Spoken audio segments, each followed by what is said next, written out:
You will need 200 grams of self-raising flour, 200 grams of granulated or caster sugar, 200 grams of softened butter, 4 medium eggs and zest of 2 lemons. You will also need 75 grams of granulated or caster sugar and the juice of 1½ lemons.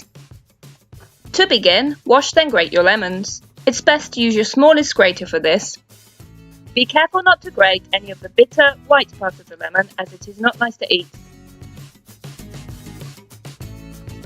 When baking, I like to line up my bowls in order of how they are going to be mixed so I don't get in a muddle. In a large mixing bowl, whisk the butter until creamy. Add the sugar.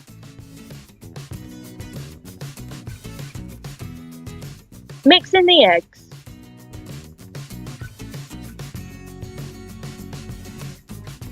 Add the flour and lemon zest. You might want to use a spatula to get all the zest out of your bowl.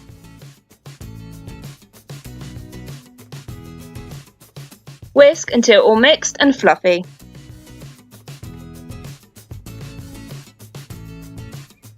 Using a spatula, mix in any leftover mixture around the sides and bottom of the bowl. Line the bottom of a loaf tin with parchment, then pour your mixture in.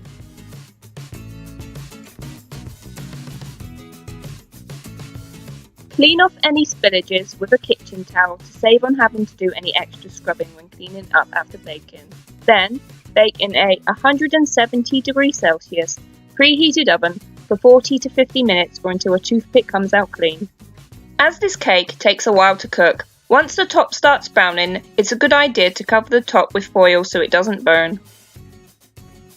While the cake is cooking, make the lemon juice drizzle. Simply juice your lemons carefully not to get any pips in. Then add the sugar and give it a good mix.